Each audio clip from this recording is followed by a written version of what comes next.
Hi hello student, hello everyone, কেমন আছো প্রত্যেকে? আই হোপ প্রত্যেকে ভালো আছো। তো স্টুডেন্ট, আজকে ক্লাসে আমরা শুরু করব ক্লাস 11 থেকে চ্যাপ্টার 2, মানে আমাদের জীব জগতের শ্রেণীবিন্যাস। এই চ্যাপ্টারটাই মেইনলি আমাদের সেমিস্টার সিস্টেমে চ্যাপ্টার 2 এর মধ্যে আছে এবং এটা নিয়েই আমরা আজকে ক্লাসের ডিসকাশন শুরু করব। ওকে, বাট আজকের ডিসকাশন শুরু করার আগে তোমাদের কিছু জিনিস বলে দিই, কারণ আজকের যে ক্লাসটা তোমরা শিখবে, মানে আজকের ক্লাসে যা যা তোমরা শিখবে তার ম্যাক্সিমামটা বলতে পারো 90% তোমরা কিন্তু ক্লাস 9-এ শিখেছো। যদি অনেকেই ভুলে গেছো, মানে ভুলে যাওয়াটা স্বাভাবিক, ঠিক আছে, কিন্তু ম্যাক্সিমামটাই তোমরা 9-এ শিখেছো। সেই জিনিসটাই আজকে আমরা শিখবো, আর একটু ডেপথে যাবে, ঠিক আছে, এই হচ্ছে ব্যাপার। তো পুরো ক্লাসটা তোমরা মন দিয়ে দেখো, কারণ এখন কিন্তু ক্লাস 9 নেই, ক্লাস 11 হয়ে গেছে, আর সেই কারণে প্রেশারটা অনেক বেশি।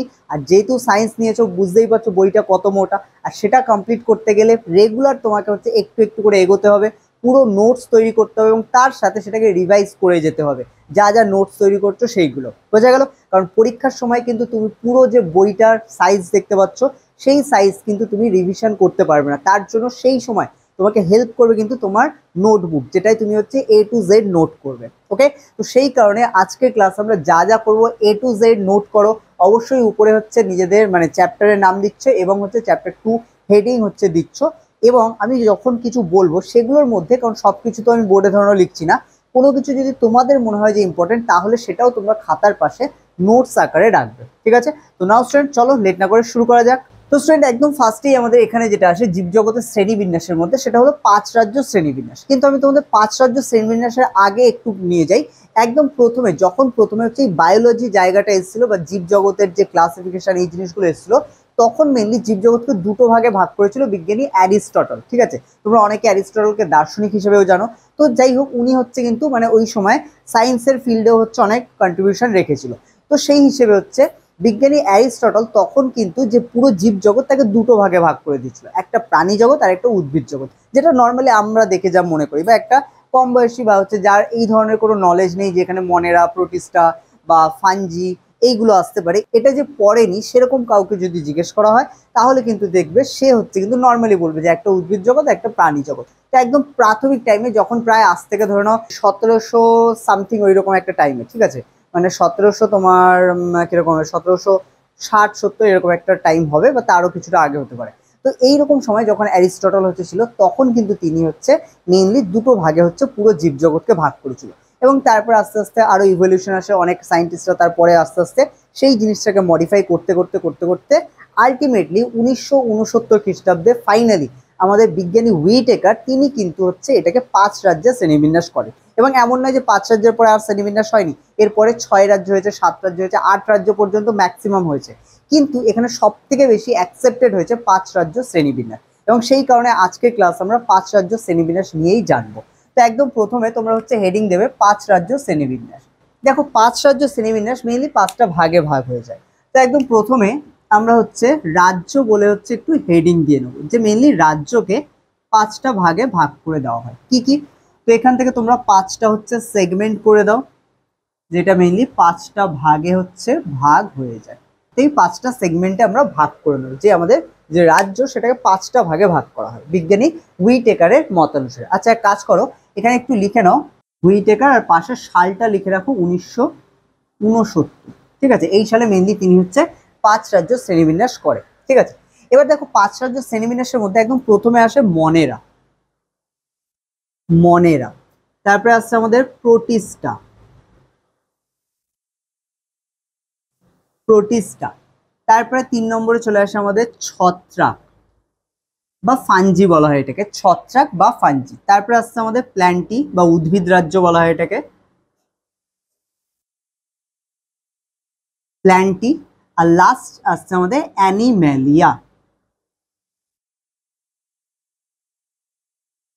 অ্যানিম্যালিয়া। ওকে, দেখো, মনেরা, প্রোটিস্টা, ছত্রাক, প্ল্যান্টি আর অ্যানিমেলিয়া, এই 5টা রাজ্যে মেনলি ভাগ করে দেওয়া হয়। এবার এই 5টা রাজ্যের মধ্যে খেয়াল করো, এখানে আমি তোমাদের কেন ভাগ করা হয়েছে, প্রত্যেকের মধ্যে ডিফারেন্স কি, এটা তোমাদের বুঝতে হবে। কারণ দেখো, পার্টিকুলার যদি একটার সাথে আরেকটা মিল থাকতো, তাহলে সেখানে দুটো রাজ্য ভাগ করার কোনো দরকারই ছিল না, তাই না?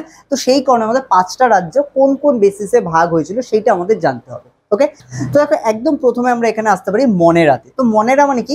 যখন পৃথিবীতে প্রথম যে কোষ সৃষ্টি হয়েছিল, সেগুলো ছিল এক কোষ, মানে একটাই মাত্র কোষ ছিল, এবং সেই কোষের মধ্যে যে নিউক্লিয়াস পাওয়া যেত সেটা অনুন্নত প্রকৃতির, স্বাভাবিক, কারণ প্রথম কোষ একবারে তো উন্নত হবে না, সবকিছু আস্তে আস্তে ডেভেলপ করে। তো সেই কারণে পৃথিবীতে প্রথম যে কোষ ছিল সেই কোষের প্রকৃতি বা সেই সময়ে যে সকল কোষ এসেছিল বা যে সকল কোষ প্রকৃতিতে পাওয়া গেছিল সেই কোষগুলোর ম্যাক্সিমাম ছিল এককোষী, এবং এই এককোষীর মধ্যে তাদের যে নিউক্লিয়াস ছিল তাদের নিউক্লিয়াসটা প্রকৃতি কেমন ছিল, অনুন্নত প্রকৃতির বা প্রোক্যারিওটিক। এবং এই কারণে যারা এককোষী এবং প্রোক্যারিওটিক নিউক্লিয়াস যুক্ত তাদেরকে বলা হতো মনেরা। ঠিক আছে, তাহলে এখানে মনেরার নিচে আমরা ছোট্ট করে দুটো পয়েন্ট একটু রাখতে পারি।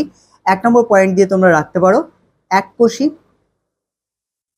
এককোষী, আর দ্বিতীয় পয়েন্টে রাখতে পারো এটা হচ্ছে প্রোক্যারিওটিক, প্রোক্যারিওটিক কোষযুক্ত। ঠিক আছে, প্রোক্যারিওটিক নিউক্লিয়াস মানে প্রোক্যারিওটিক কোষ যাদের মধ্যে নিউক্লিয়াসটা, কারণ কথার মানে এখানে বুঝতে হবে, আমি অলরেডি আগে কিছু ক্লাস করিয়েছিলাম তোমাদের প্রোক্যারিওটিক আর ইউক্যারিওটিকের পার্থক্য। প্রোক্যারিওটিক বেসিক্যালি ক্যারিয়ন হচ্ছে নিউক্লিয়াসের আর একটা নাম। তো সেই জন্য যে কোষের মধ্যে পুরনো বা বলতে পারো অনুন্নত নিউক্লিয়াস দেখা যায় সেই কোষকে বলা হয় প্রোক্যারিওটিক কোষ। আর ইউক্যারিওটিকের অর্থ যে কোষের মধ্যে উন্নত, ইউ মিনস হচ্ছে উন্নত বা অ্যাডভান্স, তো যে কোষের মধ্যে অ্যাডভান্স বা উন্নত টাইপের বা উন্নত ধরনের নিউক্লিয়াস দেখা যায় তাকে বলা হয় ইউক্যারিওটিক কোষ। যাই হোক, এখানে আমাদের মনেরার মধ্যে এককোষী হয় এটা এবং প্রোক্যারিওটিক অবশ্যই হতে হবে, ওকে, তবেই আমরা তাকে মনেরার মধ্যে রাখবো। দেন চলে আসো আমাদের প্রোটিস্টা। প্রোটিস্টা তো এরা সেম এককোষী, এরা সেম হচ্ছে এককোষী, কিন্তু কথা হচ্ছে এদেরকে তবে আলাদা রাজ্য কেন করা হলো, কারণ হচ্ছে এরা আর প্রোক্যারিওটিক না, এরা একটা কোষী কিন্তু ইউক্যারিওটিক প্রকৃতির। ওকে, তাহলে এরা ইউক্যারিওটিক প্রকৃতির, ইউক্যারিওটিক প্রকৃতি। তো সেই কারণে এদেরকে আলাদা একটা আমাদের রাজ্য তৈরি করা হয়েছে। ঠিক আছে, তারপরে চলে আসো ছত্রাক। দেখো ছত্রাকটি কিন্তু প্রথমে ছিল না, কারণ যখন 4 রাজ্য শ্রেণীবিন্যাস করা হয়েছিল তখন ছত্রাক ছিল না, ছিল প্ল্যান্টি। কিন্তু দেখা গেল প্ল্যান্টের মধ্যে এমন কিছু আছে মানে যারা প্ল্যান্টের মধ্যে ঠিক না, তবে ওই সময় হচ্ছে এদের মানে এটাকে আবিষ্কার করা হয় মানে 4টে রাজ্য শ্রেণীবিন্যাস হয়ে যাওয়ার পরে, যে এমন একটা প্রজাতি আছে যারা মেনলি হচ্ছে সবুজও নয় আবার এককোষীয় নয়। ঠিক আছে, আবার চলাফেরাও করতে পারে না, মানে অ্যানিমেলিয়া যেহেতু এক জায়গা থেকে, অ্যানিমেল বা প্রাণী যারা তারা কি এক জায়গা থেকে আরেক জায়গায় চলাফেরা করতে পারে, কিন্তু এদের মধ্যে সেরকম কোনো বৈশিষ্ট্য দেখা যায় না। তখন ছত্রাককে আলাদা করে দেওয়া হলো যে এরা এককোষীর মধ্যেও পড়ে না, এরা প্ল্যান্টিও নয়, এরা অ্যানিমেলিয়াও নয়, তাহলে এরা কি? তো এই কারণে তখন একটা নতুন হচ্ছে রাজ্য তৈরি হলো যাকে বলা হচ্ছে ছত্রাক বা ফাঞ্জি। ওকে, ইংলিশ নামটা আমরা খেয়াল রাখবো, ফাঞ্জি বলা হয়। ওকে, যখন আমরা এদের বৈশিষ্ট্য বা স্যালিয়েন্ট ফিচার দেখবো তখন আমরা সেগুলোকে ডেসক্রাইব করবো আরো ডিটেইলি। ঠিক আছে, এবং ইংলিশ টার্মগুলো তখন আমরা নোট ডাউন করবো। বাট এখন ছত্রাকের নিচে আমরা শুধু এইটুখানি লিখতে পারি, ফার্স্ট পয়েন্টে বহুকোষী, কি লিখছো, বহুকোষী, এবং তারপরের পয়েন্টে লিখছো বহুকোষীর পরে ছত্রাক এরা বহুকোষী এবং এরা অবশ্যই ইউক্যারিওটিক প্রকৃতির, ইউক্যারিওটিক প্রকৃতির। ওকে, দেন এবার দেখো এটা বহুকোষী ইউক্যারিওটিক তো হলো, কিন্তু এদের মধ্যে আরো একটা বৈশিষ্ট্য দেখা যায়, কারণ বহুকোষী ইউক্যারিওটিক প্ল্যান্টি অ্যানিমেলিয়া দুজনই, কিন্তু আরো একটা বৈশিষ্ট্য দেখা যায়, সেটা হলো এরা ক্লোরোফিল বিহীন, ক্লোরোফিল বিহীন, আর নিচে আরেকটা পয়েন্ট লিখে দাও, চলনে অক্ষম বা চলন ও গমনে অক্ষম, চলন ও গমনে অক্ষম। ঠিক আছে, এগুলো আরো আমরা ফিচার হচ্ছে দেখবো, বাট এখানে আপাতত শর্টে কিছু জিনিস লিখে রাখো। তো ক্লোরোফিল বিহীন এবং চলন ও গমনে অক্ষম কেন বলছি, কারণ দেখো চলন ও গমনে অক্ষম মানে কি, প্রথম কথা সেই কারণে আমরা এদের অ্যানিমেলিয়া বলছি, আর এখানে ক্লোরোফিল নেই তার মানে এরা প্ল্যান্টিতেও পড়ে না। বাট বাকি দুটো বৈশিষ্ট্য কিন্তু প্ল্যান্টি আর অ্যানিমেলিয়ার মতো মিলে যায়, কারণ বহুকোষী এবং ইউক্যারিওটিক প্রকৃতি যে দুটো আমাদের প্ল্যান্টি আর অ্যানিমেলিয়ার বৈশিষ্ট্য, সেই কারণে আমরা এক্সট্রা দুটো বৈশিষ্ট্য লিখলাম। বোঝা গেল? তাহলে কেন আমাদের ছত্রাক রাজ্যকে অন্য সবার থেকে আলাদা করা হয়েছে, কারণ এই দুটো বৈশিষ্ট্যের জন্য। ঠিক আছে, এই দুটোকে একটু চাইলে টিক দিয়ে রাখতে পারো যে এই দুটো বৈশিষ্ট্যের জন্য কিন্তু ছত্রাক হচ্ছে প্ল্যান্টি আর অ্যানিমেলিয়া থেকে আলাদা। ঠিক আছে, নাও এবার আমরা চলে আসি প্ল্যান্টির মধ্যে। প্ল্যান্টি কি, দেখো এরা হচ্ছে প্রথম কথা ক্লোরোফিল যুক্ত। ওকে, বহুকোষী ইউক্যারিওটিক এই দুটো তো হচ্ছে, তার সাথে আমরা লিখতে পারি ক্লোরোফিল যুক্ত। ওকে, তাহলে এখানে আমরা দেখো ফার্স্ট দুটো পয়েন্ট যদি একই, আমরা যেহেতু এগুলো পরে আবার দেখবো সেই কারণে এটা লেখার দরকার নেই, শুধু এখানে একটা পয়েন্ট করে রাখো, ক্লোরোফিল যুক্ত স্বভোজী, বা আমরা লিখতে পারি স্বভোজী, স্বভোজী। আর যেহেতু এরাই নিজেদের খাদ্য নিজেরা তৈরি করতে পারে তাই এদের উৎপাদকও বলা হয়। ঠিক আছে, স্বভোজী কমা দিয়ে লিখে রাখো উৎপাদক, স্বভোজী এবং উৎপাদক। ওকে, নেক্সট চলে আসো অ্যানিমেলিয়া। তো অ্যানিমেলিয়ার মধ্যে কি বৈশিষ্ট্য দেখা যায়? তো এদের মধ্যে সবকিছুই হচ্ছে আছে, বাট ক্লোরোফিল নেই, যে কারণে এরা স্বভোজী নয়, পরভোজী প্রকৃতির হয়। ঠিক আছে, আর দ্বিতীয় হচ্ছে চলন ও গমনে সক্ষম অ্যানিমেলিয়া। ওকে, আরো বৈশিষ্ট্য আমরা দেখবো, বাট এখানে শর্টে একটা বৈশিষ্ট্য লিখে রাখো শুধু। প্রথম কথা, ক্লোরোফিল নেই বা ক্লোরোফিল বিহীন, তার সাথে লিখবে কমা দিয়ে পরভোজী পুষ্টি সম্পন্ন করে। পরভোজী পুষ্টি দেখা যায়। ঠিক আছে, পরভোজী পুষ্টি দেখা যায়। ওকে, তাহলে এখানে ক্লোরোফিল বিহীন এবং পরভোজী পুষ্টি দেখা যায়। আরেকটা বৈশিষ্ট্য চলন ও গমনে সক্ষম, এটা লিখে রাখো, চলন ও গমনে, চলন ও গমনে সক্ষম। ঠিক আছে, এটা খেয়াল রাখো। আচ্ছা, এখানে আমি প্রথম যে দুটো বৈশিষ্ট্য বললাম যে বহুকোষী ইউক্যারিওটিক, কেন লিখলাম না? কারণ একই জিনিস, কারণ এইখানে ছত্রাকের পর থেকে প্ল্যান্টি, অ্যানিমেলিয়া, এদের প্রত্যেকের মধ্যে কিন্তু বহুকোষী এবং এরা প্রত্যেকে ইউক্যারিওটিক প্রকৃতি, সেই কারণে এটা রিপিট করার দরকার নেই। কিন্তু কেন একে অপর থেকে ডিফারেন্স, আমি শুধু সেটাকে বোঝানোর জন্য এগুলো লিখলাম। তাহলে আই হোপ এতক্ষণে তো তোমাদের কাছে এটা ক্লিয়ার হয়ে গেছে যে বিজ্ঞানী হুইটেকার তার যে শ্রেণীবিন্যাস করেছিল 5 রাজ্য, তার মধ্যে কেন বা কিসের ভিত্তিতে তারা 5টা রাজ্যে ভাগ করেছিল। আমি আরেকবার একটু রিপিট করে দিই পুরো জিনিসটা, তোমরা অবশ্যই পজ করে পুরোটাকে নোট ডাউন করবে, দেন আমি পরে যাব। দেন চলে আসতে দেখো ফার্স্টে মনেরা, এরা এককোষী এবং প্রোক্যারিওটিক মানে অনুন্নত নিউক্লিয়াস যুক্ত। প্রোটিস্টার মধ্যে এককোষী কিন্তু ইউক্যারিওটিক নিউক্লিয়াস যুক্ত, কারণ এটা এককোষী, একটাই মাত্র কোষ দেখা যায়, বাট ইউক্যারিওটিক প্রকৃতির। ছত্রাক বহুকোষী ইউক্যারিওটিক প্রকৃতির। আর নিচে দুটো পয়েন্ট আমরা এক্সট্রা লিখবো, এক হচ্ছে ক্লোরোফিল বিহীন, যে এদের ক্লোরোফিল বিহীন, ক্লোরোফিল থাকে না। আর ক্লোরোফিল না থাকার জন্য এদের পুষ্টিও কিন্তু পরভোজী প্রকৃতি। খেয়াল রাখতে হবে, যাদেরই ক্লোরোফিল থাকে না তারা প্রত্যেকেই কিন্তু পরভোজী পুষ্টি হচ্ছে দেখায়, এবং সেক্ষেত্রে যখনই এরা পরভোজী হবে তখন তার মধ্যে 3 রকম পুষ্টি দেখা যাবে, একটা মৃতজীবী, একটা মিথজীবী আর একটা পরজীবী, 3 ধরনের। ঠিক আছে, পরভোজীর মধ্যে পরজীবী আছে, মানে কি সম্পূর্ণ অন্যের উপর ডিপেন্ডেন্ট। ঠিক আছে, এটাকে বলা হয়। আচ্ছা, তারপরে হচ্ছে চলন ও গমনে অক্ষম স্বাভাবিক, এরা এক জায়গা থেকে আরেক জায়গায় মুভ করতে পারে না, এরা যেখানে জন্মায় সেখানেই থাকে এবং সেখানেই মারা যায়। তো এই হচ্ছে ব্যাপার। প্ল্যান্টিতে চলে আসো। প্ল্যান্টি হচ্ছে এরা স্বভোজী উৎপাদক, কারণ বাকি বহুকোষী ইউক্যারিওটিক এই দুটো সেম, কিন্তু এরা স্বভোজী, আর যে কারণে স্বভোজী হওয়ার কারণে এরা নিজেদের খাদ্য নিজেরা তৈরি করে, তাই এদেরকে বলা হয় উৎপাদক। এবং এদের ক্ষেত্রে কিন্তু যেহেতু স্বভোজী মানে কি ক্লোরোফিল এদের মধ্যে আছে। ওকে, এবার চলে আসি আমরা লাস্ট পয়েন্টে অ্যানিমেলিয়া। তো অ্যানিমেলিয়া দেখো ক্লোরোফিল বিহীন, পরভোজী পুষ্টি দেখা যায়, কারণ ক্লোরোফিল নেই মানে আমরা বলেছি এদের মধ্যে পরভোজী পুষ্টি দেখা যাবে। আর তারপরে চলন ও গমনে সক্ষম। তো এই হচ্ছে আমাদের 5 রাজ্য শ্রেণীবিন্যাসের বেসিক হচ্ছে ক্লাসিফিকেশন, যেটা আমরা ক্লাস 9এও করেছি। তো এটাই হচ্ছে ক্লাস 9-এর সেম ক্লাসিফিকেশন, বাট ভালো করে পুরোটা নোট ডাউন করতে হবে।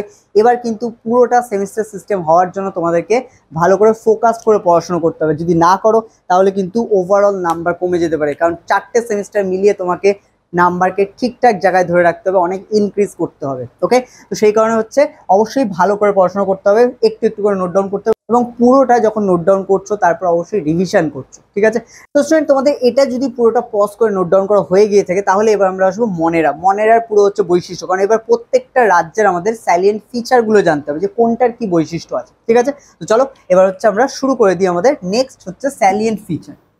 তো স্টুডেন্ট নাও এখানে এবার আমরা মনেরা রাজ্যের মধ্যে হচ্ছে এদের বৈশিষ্ট্যগুলো দেখবো। দেখো, মনেরা রাজ্যের মধ্যে আমরা যে বৈশিষ্ট্যগুলো অলরেডি বললাম, যেরকম হচ্ছে এটা এককোষী এবং প্রোক্যারিওটিক প্রকৃতি, এটা হচ্ছে ফার্স্ট বৈশিষ্ট্য, যে এটা আমাদের এককোষী হতে হবে এবং অবশ্যই প্রোক্যারিওটিক। আর প্রোক্যারিওটিক হলে কি কি বৈশিষ্ট্য দেখা যায় সেগুলো লক্ষ্য করো। যেহেতু এরা হচ্ছে প্রোক্যারিওটিক, তাই এদের কোষের বাইরে মানে মধ্যে যে রাইবোসোম পাওয়া যায় সেটা 70S প্রকৃতির।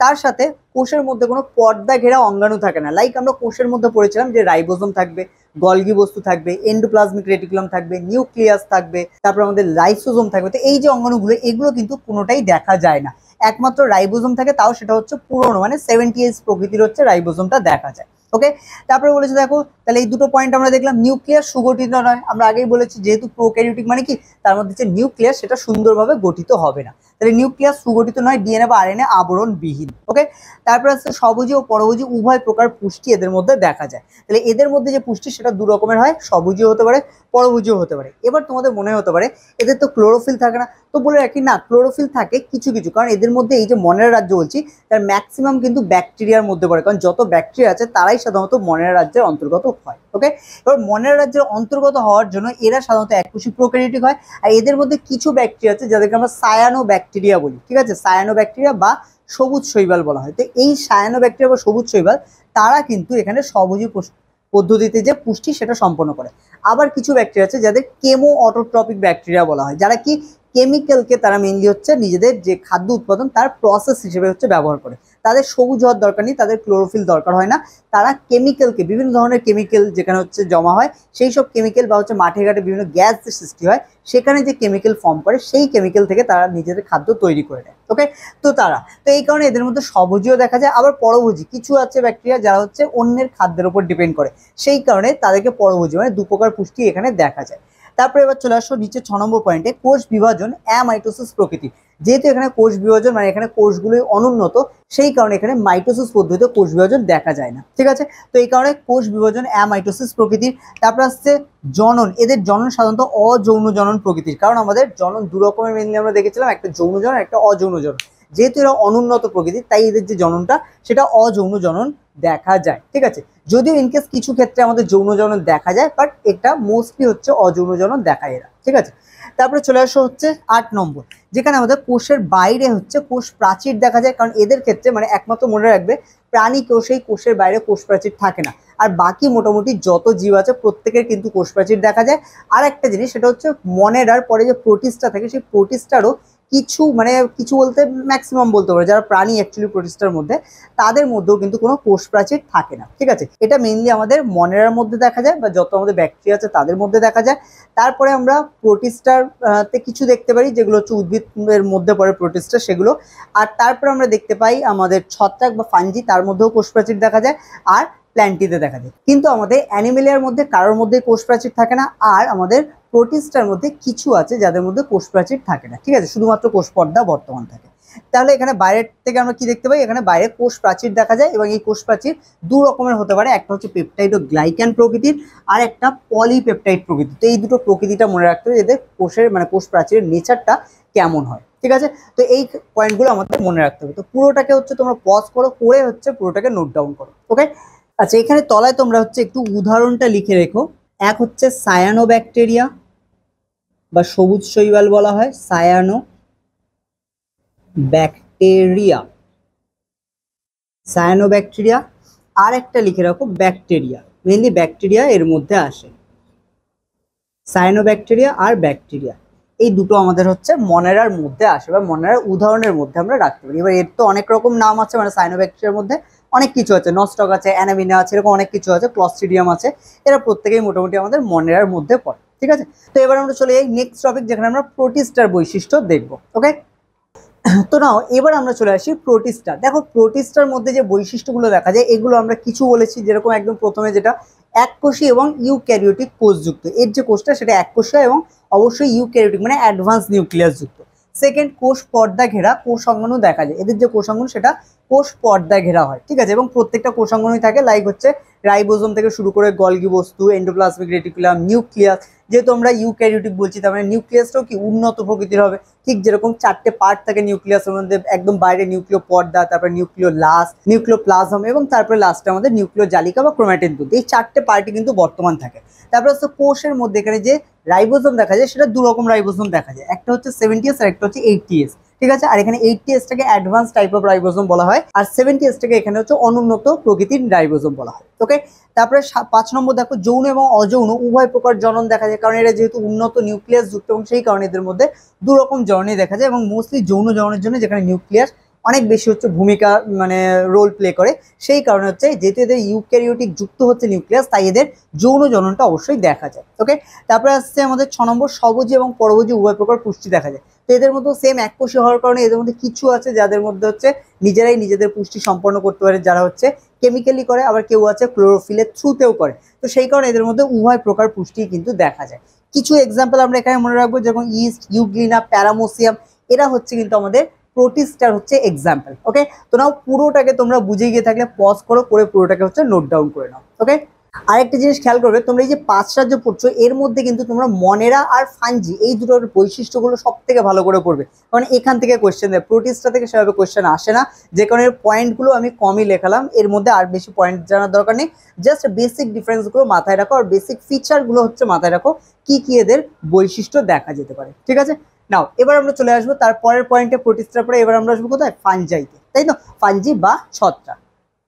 তো নাও এবার আমরা চলে আসি ছত্রাকের মধ্যে। দেখো ছত্রাক যে রাজ্যটা, এটা আমরা আগেই বলেছি যে আমাদের এককোষী নয়, এরা বহুকোষী।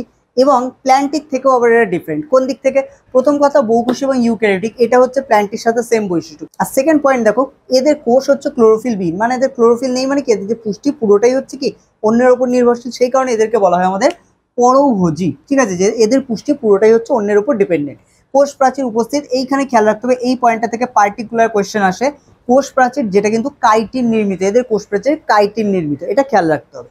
তারপরে চলে আসো যৌন এবং অযৌন দু প্রকার জনন দেখা যায়, এবং এদের মেনলি হচ্ছে অযৌন জনন কিন্তু রেণুর মাধ্যমে হয়, কারণ এদের মধ্যে প্রচুর রেণু গঠিত। এদের যা এক্সাম্পল আমরা দেখবো প্রত্যেকেই কিন্তু রেণু সৃষ্টি করে আমাদের জননের জন্য। ঠিক আছে, তারপরে আসছে বহুকোষী হলো, এদের মধ্যে কিন্তু কলাতন্ত্র গঠিত হয়নি, কারণ আলটিমেটলি কি দেখো, কোষ থেকে কলা একটা সিকোয়েন্স, তোমাদের আমি ক্লাস 9-10-এ যখন ক্লাস করেছিলাম বলেছিলাম যে কোষ থেকে কলা গঠিত হয়, কলা থেকে আমাদের অঙ্গ গঠিত হয় এবং অঙ্গ থেকে তন্ত্র। তো এখানে আমাদের কোষ তো অনেক আছে, কিন্তু সেখান থেকে কলা কিন্তু গঠিত হয়, যে কারণে আমরা বলতে পারি বহুকোষী হলো এরা কিন্তু কলাতন্ত্র এদের সুগঠিত নয় বা কলাতন্ত্র গঠিত হয়নি। ওকে, এক্সাম্পলের মধ্যে আমরা কিছু মনে রাখবো, যেরকম মিউকিয়াস, অ্যাগারিকাস, পেনিসিলিয়াম, এরা হচ্ছে আমাদের ছত্রাকের মধ্যে পড়ে। ওকে, তো এরা প্রত্যেকেই হচ্ছে ছত্রাক এবং প্রত্যেকে হচ্ছে ক্লোরোফিল বিহীন, আর ক্লোরোফিল বিহীন হওয়ার কারণে আমরা বলতে পারি এরা প্রত্যেকেই হচ্ছে পরভোজী প্রকৃতির পুষ্টি সম্পন্ন করে। ওকে, তো এই হচ্ছে ব্যাপার। আর আরেকটা জিনিস দেখবে, ছত্রাক কিন্তু সাধারণত কোথায় জন্মায়? পচা মানে মৃত কোনো বস্তুর ওপর, বা হচ্ছে তোমার পচে যাওয়া ফলের ওপর, এইসব জায়গায় জন্মায়, বা রুটির ওপর জন্মায়। ঠিক আছে, রুটিতে যেটা জন্মায় তার একটা নাম তোমরা এখানে লিখে রাখতে পারো, এটাকে বলা হয় রাইজোপাস। ওকে, তো এটাকেও লিখে রাখতে পারো রাইজোপাস, তো এটাও একটা ছত্রাক। ওকে, রাইজোপাস।